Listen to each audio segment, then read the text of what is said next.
Do you remember what your hardest summer job was? I had a lot of hard jobs, but by far, the hardest summer job I ever had is when I tree planted during university. The days started out at 5 a.m. The mornings were cold, but by the afternoon, it was scorching hot, and they dropped you in a field in the middle of nowhere. But by far, the hardest part about tree planting was the mosquitoes. You would start out with that one little mosquito buzzing in your ear, and by the end of the day, you had your own personal entourage of mosquitoes following you. There's a great saying by the Dalai Lama. If you think you're too small to make a difference, try spending a night alone in a room with a mosquito. So after a couple months of tree planting, I quickly realized that I had better get that business degree because I had no business working in the woods the rest of my life. So when university finished, I went straight into sales. And being a sales manager, it's a hard job, but it's hard in a different way. And luckily for me, I had some help along the way from a man named Johnny V. And Johnny V had the particular talent of being able to take ideas and plant them in the minds of people.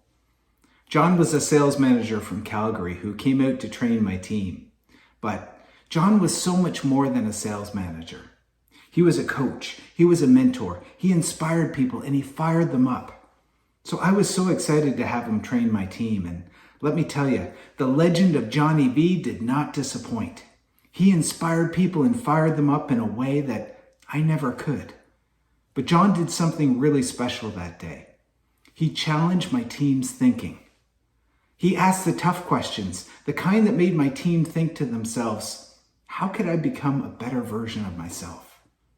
I don't know how John did it and how he pulled it off, but I remember thinking to myself, someday I want to be able to make that kind of impact with my words, with my ideas.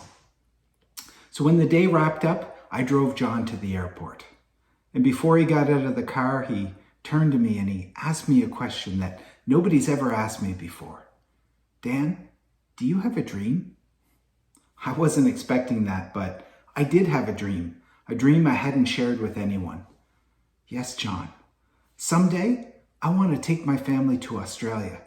And not just for a visit. I want to live there. I want to work there. I want to see the world. He looked back at me and he said, Dan, that's an incredible dream, but there's one problem. You said someday. We get Monday, Tuesday, Wednesday. Someday, it's never going to show up in your calendar. I want you to take that word someday and remove it from your vocabulary so you can go after your dreams. And I just sat there stunned. I had never heard that before, but I knew that John was right.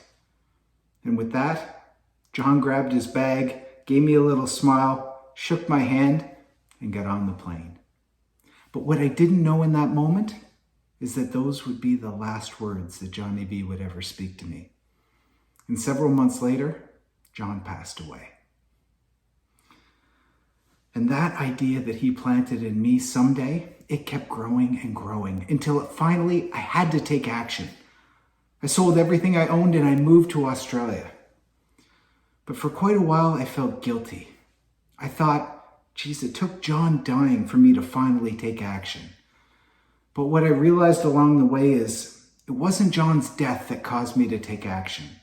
It was how John lived his life with so much passion and inspiration. John didn't have a big platform.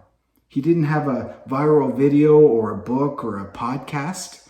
John just had that one idea that he planted in me, and it changed my life forever. I want you to think of that mosquito. Do you think that you're too small to make a difference? You're not. All you need is one message, one powerful idea, and the courage to speak it into the world so it can grow. But don't wait for someday, because someday may never come.